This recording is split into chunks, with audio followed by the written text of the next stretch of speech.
오늘은 로마서 강의 8번째 시간으로 남을 판단하는 사람아 라는 제목으로 은혜를 나누도록 하겠습니다.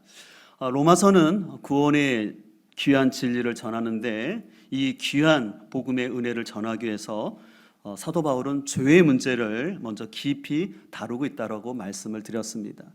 그래서 로마서 1장 18절부터 3장 20절 사이에서 마치 우리가 종합 검진을 하듯이 유관 검사나 또한 엑스레이, 초음파, 또 MRI 순서대로 우리의 죄를 깊이 진단합니다. 이거를 좀 더 여러분에게 쉽게 설명하면 1장 23절부터 27절에서는 눈에 보여지는 우상숭배와 동성애의 죄에 대해서 언급을 했습니다. 그리고 지난주 살펴본 것처럼 1장 28절에서 32절에서는 엑스레이로 찍는 것처럼 우리 안에 있는 21가지의 죄의 목록들을 얘기했습니다. 그리고 오늘 본문인데 오늘 본문에서는 초음파처럼 우리의 내면을 보게 합니다. 그리고 다음 주에 살펴볼 부분에서는 MRI처럼 좀 더 깊게 우리가 갖고 있는 영적인 죄에 대해서 진단을 하고 있습니다. 여러분, 사도 바울은요, 오늘과 같이 심리학을 배우지는 않았지만 우리의 겉모습뿐만 아니라 우리 인간 내면에 있는 그 문제까지 언급을 하면서 점진적이고 또 예리하게 우리의 문제를 터치하고 있는 것을 볼 수가 있습니다. 이제 지난 1장까지의 말씀을 들은 사람들 중에서는 이렇게 생각하는 사람이 있었습니다. 거봐, 저렇게 우상 숭배하고 동성애하고 21가지의 죄를 짓는 사람들에게는 하나님의 진노가 있는 것은 당연한 거야 라고 생각하는 사람들이 있었습니다. 그런데 사도 바울은 나는 아니야 라고 생각하는 사람들에게 찬물을 끼얹듯이 그들의 문제를 다루고 있습니다. 그래서 오늘 1절 보면 그러므로 남을 판단하는 사람아 라고 시작하고 있습니다. 여러분, 여기서 남을 판단하는 사람은 누구일까요? 이방인을 정죄하는 유대인일 수도 있고 아니면 도덕주의자로서 다른 사람의 허물을 지적하는 사람일 수도 있습니다. 중요한 것은 유대인이든 도덕주의자든 간에 우리 역시 남을 쉽게 판단하는 사람이라는 사실입니다. 그렇다면 오늘 본문에서 이 남을 판단하는 사람아 라는 말씀을 통해서 우리에게 주시는 교훈이 무엇인지 함께 살펴보기를 원하는데, 우리는 먼저 우리가 왜 타인을 쉽게 판단하는지 그 이유를 정직하게 살펴봐야 됩니다. 요즘 넷플릭스에서 오징어 게임이 굉장히 인기를 얻는다고 하는데요, 인류 역사에서 동서고금을 막론하고 모든 사람들이 즐기는 게임이 있는데 혹시 여러분들 어떤 게임인지 아십니까? 교류 분석학의 대가인 에릭 번은 그가 쓴 심리게임이라는 책에서 바로 비방과 헌담이라고 얘기했습니다. 사람들은 다른 사람을 비방하고 헌담하는 것을 굉장히 즐겨한다는 것입니다. 그렇다면 사람들은 왜 다른 사람을 헌담하고 판단할까요? 그것은 바로 모든 인간이 갖고 있는 비교의식 때문에 그렇습니다. 비교의식에는 두 가지가 있다는 걸 잘 아시죠? 우월감과 열등감이 같이 존재합니다. 그래서 우리는 타인의 잘못을 비방함으로써 자신 안에 있는 열등감을 가리려고 합니다. 또 반대로 우월감을 가지고 다른 사람을 비난함으로써 나는 옳은 사람이야 라는 인정을 받으려는 욕구가 우리 안에 있습니다. 그래서 대통령 글쓰기의 작가로 유명한 강은국 작가는 어른답게 말합니다에서 헌담을 즐기는 사람들의 특징을 다음과 같이 소개합니다. 자존감이 낮다, 자신에게 불만이 많고 열등감이 심하다, 다른 사람과 자신을 비교하고 경쟁심과 질투심이 강하다, 일이 잘못됐을 때 핑계를 남에게서 찾고 스스로 반성하지 않으니 발전도 없다. 저는 이 내용을 보면서 어떻게 보면 참 인정하기 싫지만 정직한 진단이라고 생각을 하게 됩니다. 지난주 제가 설교 끝에 렘브란트의 탕자의 귀향의 그림을 보여주면서 오늘 본문은 특별히 돌아온 동생을 정죄하고 있는 큰아들, 저기 뻣뻣하게 서 있는 큰아들, 다시 말해서 유대인들과 그리고 자신은 옳다고 생각하며 다른 사람을 정죄하고 있는 도덕주의자들의 문제를 다루고 있습니다. 유대인을 비롯한 그 당시의 도덕주의자들은요, 자신은 옳다라고만 생각하는 것이에요. 그러면서 1장에서 사도 바울이 말했던 죄와는 자신들은 전혀 상관이 없다라고 생각하면서 그런 죄를 범하고 있는 이방인들이나 다른 사람들을 마음에서 정죄하고 있었습니다. 그래서 2절에 보면 이런 일을 행하는 자에게 하나님의 심판이 진리대로 되는 줄 우리가 아노라라고 얘기하고 있는데요. 여기서 이런 일이란 다른 사람의 죄에 대해서는 예리하게 지적하고 판단하면서도 자신은 아무 문제가 없다고 생각하는 것을 말합니다. 특별히 남을 판단하는 사람들은요, 자신의 옳음 속에 갇힘으로 말미암아 하나님조차도 자기 중심적으로 생각하면서 구원의 은혜까지 오용하게 됩니다. 그래서 4절을 이렇게 말씀하고 있습니다. 아니면 하나님께서 인자하심을 베푸셔서 그들을 인도하여 회개하게 하신다는 것을 알지 못하고 오히려 하나님의 풍성하신 인자하심과 너그러우심과 오래 참으심을 없음 여기는 것입니까? 남을 판단하며 자기 중심적인 사람은요, 하나님의 인자하심과 오래 참음을 오용해서 나는 회개할 게 없는 전혀 문제가 없는 사람이라고 생각을 하고 있습니다. 그러나 사도 바울은 그런 사람들의 착각하지 말라라고 돌직구를 던집니다. 그래서 오늘 5절은 이렇게 말합니다. 그대는 완고하여 회개할 마음이 없으니 하나님의 공정한 심판이 나타날 진노의 날에 자기가 받을 진노를 스스로 쌓아 올리고 있는 것입니다. 사도 바울은요, 자기 의 가운데 완고한 고집을 회개하지 않고 있으면 아무리 택한 선민일지라도 아니면 상대적으로 도덕적인 삶을 산다 할지라도 하나님의 의로운 심판이 분명히 있겠다라고 얘기합니다. 우리가 복음서를 보게 되면 예수님을 사사건건 비난하는 사람들이 나오는데 바로 서기관과 바리새인들입니다. 여러분들 왜 바리새인들이 사사건건 예수님을 비난했을까요? 바로 그들 안에 있는 비교의식입니다. 때로는 우월감을 가지고 때로는 열등감을 가지고 그들은 예수님과 그의 제자들을 비난했던 것을 볼 수가 있습니다. 누가복음 5장 30절을 보게 되면 바리새인과 그들의 서기관들이 그의 제자들을 비방하여 이르되 너희가 어찌하여 세리와 죄인과 함께 먹고 마시느냐. 그때 예수님께서 대답하여 이르시되 건강한 자에게는 의사가 쓸데없고 병든 자에게라야 쓸데가 있나니라고 말씀하고 있습니다. 복음서를 보게 되면 이 바리새인들은요, 자신들의 영적인 우월감을 가지고 다른 사람들을 쉽게 정죄하고 판단했습니다. 그 가운데는 예수님도 예외가 아니었습니다. 또 예수님의 제자들도 비방했습니다. 하지만 우리 구주 예수님께서는 그 서기관과 바리새인들의 비방에 연연하지 아니하시고 인정을 떠나서 죄인들과 세리들의 친구가 되어주시며 구원의 손길을 베풀어 주신 줄 믿습니다.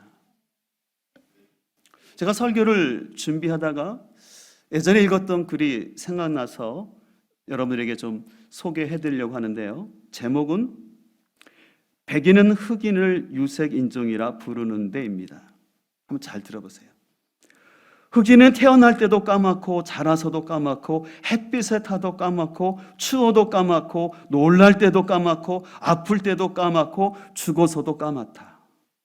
근데 백인은 태어날 때는 분홍색이고 자라서는 하얗고 햇빛에 타면 빨갛고 추우면 파랗고 놀라면 노랗고 아프면 녹색이고 죽으면 잿빛이야. 그런데 대체 왜 백인은 날 보고 유색인종이라 부르는가? 제가 참 이 글을 읽는데 멈칫하더라고요. 미국이나 또 유럽에서 생활하신 분들은 아마 경험하신 분들이 있을 거예요. 동양인을 향한 유색인들을 향한 차별이 오늘날도 그대로 존재하는 것을 우리가 알 수가 있습니다. 근데 그 차별의 관점이 얼마나 자기 중심적인지 모릅니다. 오늘 이 어떤 분인지 모르지만 그 흑인의 입장에서 섰을 때 누가 유색인종인가 했을 때 공감이 되지 않습니까? 이 글은 우리가 갖고 있는 편견과 우월감에 대해서 돌아보게 하는 글이었습니다. 1891년 영국의 작가인 토마스 하디가 쓴 장편 소설이 있는데 테스라는 작품이 있어요. 여러분들 테스라는 작품에 대해서 들어보신 적이 있을 텐데 그 대목에 이런 내용이 나옵니다. 타인의 고통에 공감하거나 사죄하는 마음도 없으면서 일방적으로 내뱉는 구원, 믿음, 속죄, 회개, 저는 그것을 경멸한다고요 라는 대목이 나옵니다. 테스라는 여주인공은 몰락한 가난한 농부의 딸이었습니다. 그래서 친척 집에 보내졌는데 거기서 알렉이라는 사람에 의해서 강간을 당하고 아기를 낳고 아기를 죽이게 됩니다. 그리고 쭉 스토리가 전개되는 가운데 이 테스를 강간했던 알렉이라는 사람이 나중에 순회 전도자가 됩니다. 그래서 다시 테스에게 다가와서 뭐라고 하냐면 자신이 과거에 범했던 죄를 사죄하는 것이 아니라 회개해야지 구원을 얻는다라고 얘기했습니다. 그랬을 때 테스가 한 말이었어요. 타인에 대한 공감은 전혀 없이 사죄하는 마음도 없이 그저 종교적으로 내뱉는 구원, 믿음 이런 거 참 경멸하고 역겹다라는 얘기입니다. 실은 이 말은 우리 그리스도인들을 향한 던지는 얘기입니다. 특별히 테스에는 그 테스를 아프게 했던 사람들이 나오는데 공통점들이 목회자들이었다라는 것입니다. 우리 역시 구원의 진리를 알아서 나는 구원받은 하나님의 자녀이고 의인이라고 합리화하면서 다른 사람을 회개해야 할 존재로 쉽게 판단하고 있는 우리의 모습은 너무나 위험하다라는 얘기입니다. 특별히 자신의 신앙적 경험과 도덕적인 기준을 가지고 그것이 마치 하나님의 뜻인 것처럼 신앙의 이름으로 다른 사람을 판단하는 것은 우리가 참으로 조심해야 될 영역입니다. 소망하는 것은 우리 안에 있는 비교의식으로 인한 열등감과 우월감을 잘 분별하고 성급한 판단을 하지 않기를 소망합니다. 다음으로 우리는 나의 판단의 기준이 공정하고 일관성이 있는가를 생각해 봐야 합니다. 오늘 3절을 보면 이런 일을 행하는 자를 판단하가도 같은 일을 행하는 사람아 내가 하나님의 심판을 피할 줄로 생각하느냐. 그래서 판단과 심판이라는 단어가 개역 개정에는 9번이나 2장에서 나와요. 근데 원어로 보면요, 이 판단과 심판이라는 단어는 같은 어원을 갖고 있어요. 같은 단어예요. 그래서 비난하고 정죄하고 고소하다. 그래서 영어 성경을 보면 저지먼트라고 동일하게 번역하고 있습니다. 그래서 세번역 성경을 보게 되면 오늘 1절 말씀은 이렇게 심판으로 통일해서 얘기합니다. 그러므로 남을 심판하는 사람이여 그대가 누구이든지 죄가 없다고 변명할 수 없습니다. 그대는 남을 심판하는 일로 결국 자기를 정죄하는 셈입니다. 남을 심판하는 그대도 똑같은 일을 하고 있기 때문입니다. 성경은요, 남을 판단하고 심판하는 사람은 자신이 했던 그 말과 기준으로 똑같이 심판을 받는다라고 얘기합니다. 그런 차원에서 프란시스 세퍼라는 신학자는 이런 얘기를 했습니다. 우리 모두는 자기 목에 노공기를 달고 다니는 사람들이다. 그래서 우리가 마지막 하나님 앞에 섰을 때 우리는 내가 했던 말들을 다시 하나님과 내가 들어야 한다라고 이야기를 했습니다. 근데 여러분 여기서 한 가지 우리가 좀 조심할 것이 있는데 혹시 우리 중에 양심이 아주 민감한 분들은 그렇게 판단하지 말라고 했으니까, 또 예수님께서도 비판받지 않으려면 비판하지 말라고 하셨으니까 나는 이제 아무 비판도 하지 않겠다라고 생각하면서 침묵하는 것이 옳은 것이라고 생각할 수 있는데 그건 아닙니다. 그럼 마태복음 7장 1절에 보면 이렇게 말씀하세요. 남을 판단하지 말라. 그러면 너희도 판단받지 않을 것이다. 남을 판단하는 대로 너희도 하나님의 심판을 받을 것이고, 남을 저울질하는 대로 너희도 저울질을 당할 것이다 라고 분명히 말씀하시면서 예수님께서는 자기 중심적인 시각을 가지고 다른 사람 비판하는 것은 조심하라고 말씀하셨습니다. 그러나 주님께서는 그 다음에 가서 분명히 뭐라고 말씀하셨냐면 그들의 열매를 보고 분별할 것을 가르치고 계십니다. 그래서 마태복음 7장 19절은 이렇게 말합니다. 좋은 열매를 맺지 않는 나무는 찍어서 불 속에 던진다. 그러므로 너희는 그 열매를 보고 그 사람들을 알아야 한다라고 말씀하고 있습니다. 그래서 열매를 본다라는 것은 무엇일까요? 분별한다라는 것이죠. 그래서 우리는 다른 사람을 쉽게 비판해서는 안 되지만 우리는 그 사람들의 열매를 보고 내가 어떻게 관계를 해야 할지를 분별하는 것은 필요한 것입니다. 이런 가운데서 우리가 더 깊이 생각할 것은 어떤 사람이 나한테 관계를 맺을 때 잘해준다고 좋은 것이 아니라 나는 과연 사람을 향해서 일관되고 공정한 기준인가를 잘 생각을 해봐야 됩니다. 그러나 안타깝게도 죄인된 우리는 우리 자신을 향한 기준과 타인을 향한 잣대가 다른 것을 볼 수가 있습니다. 그 대표적인 표현이 우리가 잘 쓰는 내로남불이죠. 내가 하면 로맨스이지만 남이 하면 불륜이라는 말처럼 자신의 행동은 옳다라고 여기지만 남의 행동은 잘못되었다라고 쉽게 비난하는 것이 우리 인간의 속성이라는 것입니다. 특별히 우리가 조심할 것은 우리는 자신도 모르게 나를 향하여서는 관대하지만 타인을 향해서는 굉장히 예민하고 날카롭게 평가한다라는 사실을 우리는 잘 기억을 해야 합니다. 근데 이런 것을 깨닫지 않고 있을 때 하나님은 6절에서 다음과 같이 경고하십니다. 하나님께서 각 사람에게 그 행한 대로 보응하시되 참고 선을 행하여 영광과 존귀와 썩지 아니함을 구하는 자에게는 영생으로 하시고 오직 당을 지어 진리를 따르지 아니하고 불의를 따르는 자에게는 진노와 분노로 하시리라.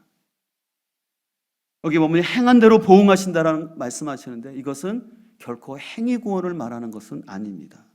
구원 받은 이후에 그 행위에 따라 하나님이 분명히 갚아주시겠다라고 얘기합니다. 그래서 8절에 보면 오직 당을 짓는다라는 표현인데 이것은 이기적인 욕망을 가지고 편을 가르면서 말씀에서 벗어난 불의를 행한 자에게는 하나님의 진노와 분노가 분명히 있다라고 말씀하고 있습니다.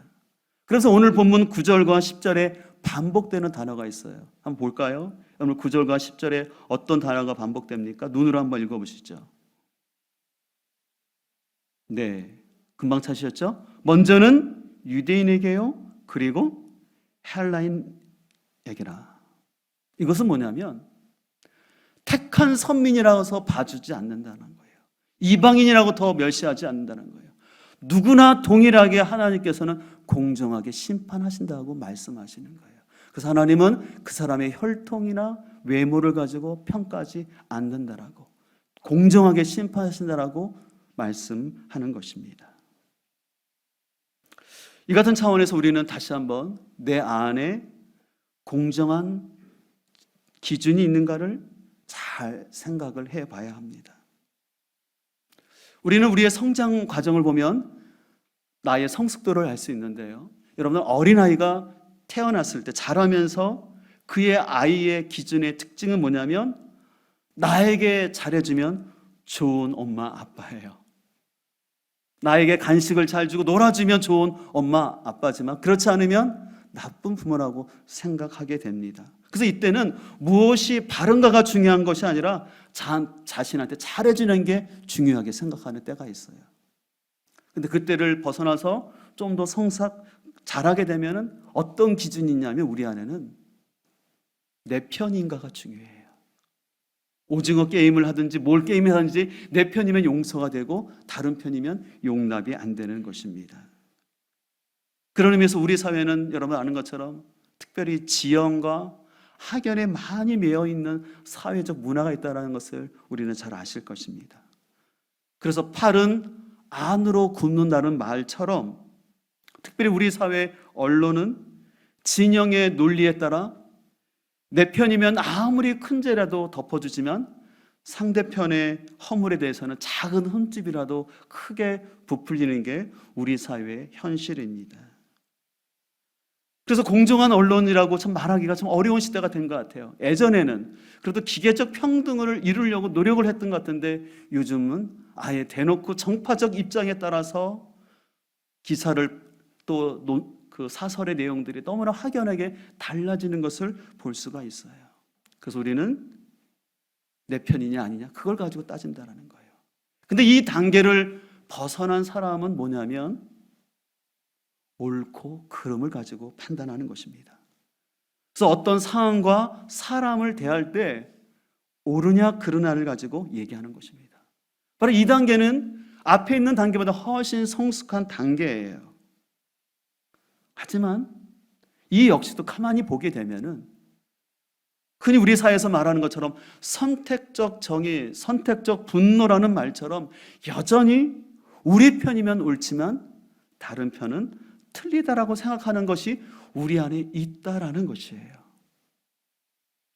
그래서 고려 대학교 대학원에서 종교인과 비종교인을 떠나서 성숙도를 조사한 게 있거든요. 그 조사를 보게 되면은 종교인과 그걸 떠나서 어떤 사람이 성숙하냐면 옳고 그름의 기준이 일관성이 있을 때 성숙한 사람이라는 것이에요. 근데 미성숙한 사람은 뭐냐면 옳고 그름의 기준이 자주 바뀐다라는 거예요. 그리고 자기 중심적이라는 것입니다. 우리가 어떤 일에 대해서 옳고 그름에 대한 일관된 기준이 있다면 너무 훌륭한 거예요. 그럼에도 불구하고 우리는 연약함으로 인해서 그 옳음조차도 나의 이해관계에 따라 달라질 수 있다라는 것을 우리는 인식을 해야 됩니다. 나는 목사님 그렇지 않아요. 그래서 객관적인 사람이야 라고 생각할 수 있지만 아닌 거예요. 우리는 죄성으로 인해서 나도 모르게 치우쳐져 있는 존재란 사실을 우리가 잘 알아야 돼요. 그래야지만 내가 충분히 어떤 상황에 따라서 내가 자라는 환경과 교육에 따라서 내가 치우쳐진 판단을 하는 사람이라는 것을 인정을 해야지만 다른 사람의 얘기가 들려지는 거예요. 그러나 나는 옳다라는 생각이 너무 강하면, 그 선이 강하면 다른 사람의 얘기가 들려지지 않는 거죠. 우리 가정에서도 그렇지 않나요? 내가 틀릴 수 있다라는 생각을 할 때 아내의 얘기가 들려지게 돼요. 그럼 우리 남편들이 나는 옳다라고 내 생각이 맞아라는 생각이 있으면 아내의 얘기는 잔소리밖에 안 되는 거죠. 그래서 우리는 어떤 문제를 평가할 때 우리 자신을 솔직하게 객관적으로 봐야 돼요. 계속해서 살펴보겠지만 사도 바울은 우리 인간이란 존재는 결코 선하지도 객관적이도 옳지도 않다라고 얘기합니다. 그렇게 진단을 해가요. 근데 그 진단이 우리를 살리게 하는 줄 믿습니다. 정직하게 하나님 말씀 앞에서 우리가 진단되어질 때 거기에 나타나는 복음의 은혜가 더 크게 다가오는 것이에요. 그래서 우리는 우리 삶 속에 옳고 그름을 따져야 합니다. 그러나 우리 믿는 사람들은 더 나가야 되는데 그것은 뭐냐면 그 옳고 그름이 하나님 아버지의 마음 가운데서 이루어지길 소망합니다. 그래서 여러분들이 자녀를 대할 때 또 목장에서 목원들을 대할 때 무엇이 옳으냐 그르냐도 참 중요하지만 내가 하나님 아버지의 마음을 가지고 내 자녀와 모건들을 보는 게 제일 중요하다는 것이에요. 하나님께서는 실은 우리의 옳고 그름을 너무나 정확히 잘 알고 계셔요. 근데 하나님은 우리가 잘못했다고 해서 바로바로 심판하지 않으시잖아요. 기다리시잖아요. 그리고 우리가 성장의 과정 속에 있기 때문에 기다리는 것을 보시면서, 그러면서 우리가 온전히 회복되고 성장하기를 바라는 게 하나님의 마음입니다. 그리고 우리가 그 과정 속에서 가정이나 또 교회 공동체 안에서 어떤 문제가 있었을 때 서로를 향해서 정죄하기보다는 그 비록 관계의 아픔과 갈등이 있지만 그것을 우리가 함께 이겨내면서 함께 자라고 성숙하기를 바라시는 이 하나님의 마음을 우리가 붙잡기를 소망합니다. 그리고 이 일을 위해서 사도 바울은 로마서 8장 26절에서 이렇게 고백합니다. 하나님을 사랑하는 사람들, 곧 하나님의 뜻대로 부르심을 받은 사람들에게는 모든 일이 서로 협력하여서 선을 이룬다라는 것을 우리는 압니다. 저는 여기다 모든 일에다가 모든 관계도 넣고 싶습니다. 그럼 관계라는 건 좋을 때만 있는 게 아니에요. 꽁꽁 얼어붙기도 하고 불타는 지옥처럼 활활 타오르고 분노가 일어날 때도 있어요. 그러나 그것조차도 우리가 하나님의 관점으로 보려는 마음을 가져야 한다는 것입니다. 그 30절, 그리하여 하나님께서는 이미 정하신 사람들을 부르시고 또한 부르신 사람들을 의롭게 하시고 의롭게 하신 사람들을 또한 영화롭게 하셨습니다. 우리 구주 예수님께서는 우리를 죄 가운데서 구원하셨을 뿐만 아니라 우리가 신앙의 여정 가운데 많은 아픔과 갈등을 겪을 때 우리 성령 하나님을 통하여서 우리를 붙잡아 주셔서, 그래서 우리를 결국은 영화롭게 하나님이 이끌어 가실 줄 믿습니다. 우리는 이 하나님의 열심과 하나님의 이 마음을 붙잡고 나가길 소망합니다. 그래서 그 가운데 필요한 것은 뭐냐면 내 안에 섣부른 판단을 내려놓게. 그리고 나도 모르게 내 안에 있는 비교의식과 그 비교의식으로 인한 열등감과 우월감. 여러분, 이건 누구나 해줄 수는 없어요. 실은 여러분들이 성령님의 조명하시면서 내 내면을 깊이 봐야 돼요. 초음파로 나의 그 모습을 보는 것처럼 내 내면을 살펴봐야 합니다. 여러분 아시는 것처럼 제가 담낭 수술을 했는데 너무 아픈 통증이 와서 그냥 보통 배 아픈 차원이 아니었어요. 그래서 우리 장로님이 잘 진단을 해서 치료를 잘 받고 회복이 되었어요. 그리고 나중에 초음파를 하니까 그 부분에서 석회화가 되고 있다는 것을 알게 되었고, MRI를 통해서 보니까 이것을 그냥 놔뒀다가는 이게 바로 췌장암으로 갈 수 있는 위험 요소라는 걸 알고 제거했어요. 이것을 안 게 너무 감사한 거예요. 만약에 이것을 진단하지 않고 그냥 일시적 아픔만 있다고 지나갔다면, 참았다면 나중에 췌장암으로 발전됐을 때는 이미 늦는다라는 것이죠. 그런 의미에서 우리 성령 하나님께서 우리 내면을 깊이 볼 수 있는 그 은혜가 있기를 간절히 소망합니다. 그렇기 때문에 그 모습을, 내 안의 모습을 정직하게 본다면 나 역시도 다른 사람을 향한 조급한 판단을 내려놓고 과연 하나님 아버지의 마음이 무엇인지를 우리가 더 생각할 수 있기를 간절히 소망합니다. 그러면서 오늘 제가 칼럼에 한 시를 소개했는데요, 여러분 한번 주보 보실까요? 오늘 지혜로운 사람이라는 시를 제가 옮겨놨는데요, 한번 보셨으면 좋겠습니다. 싫다 좋다 옳다 그르다, 판단의 말을 충동적으로 쉽게 하지 않는 사람, 점체 화를 내지 않지만 남에게 조금이라도 언짢은 행동을 했다 싶으면 즉시 용서를 청하는 사람, 남에게 잔소리와 넋두리를 안 하고 자신이 먼저 솔선수범하는 사람, 선한 일을 하고도 생색내지 않고 고요히 침묵하며 담백한 표정을 짓는 사람, 자신의 삶을 끊임없이 성찰하고 남에 대해서는 사소한 것에도 사랑의 배려가 앞서는 사람. 저는 이 시를 생각하면서 우리의 삶 가운데 이런 지혜가 있기를 간절히 소망합니다. 그러나 여러분, 한 가지 기억할 것은 참된 지혜는 하나님을 경외하고 하나님 말씀 앞에 순종하는 사람입니다. 도덕적인 지혜를 말하는 것이 아니에요. 저 개인적으로 한 달 전 큐티를 하는 가운데 제가 좀 중요한 결정을 해야 될 일이 있었는데 제 마음이 이렇게 해야 될지 좀 복잡했었어요. 참 감사한 것은 그 큐티 말씀 가운데 그리고 설명되어져 있는 부분 가운데서 제 마음에 하나님이 확신을 주시는 말씀을 준 게 너무 감사한 거예요.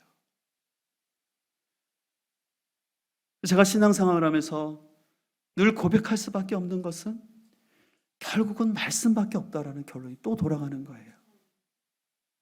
여러 가지 일, 또 관계도 있지만 그 가운데 참된 지혜는 오직 말씀 안에 있는 줄 믿습니다.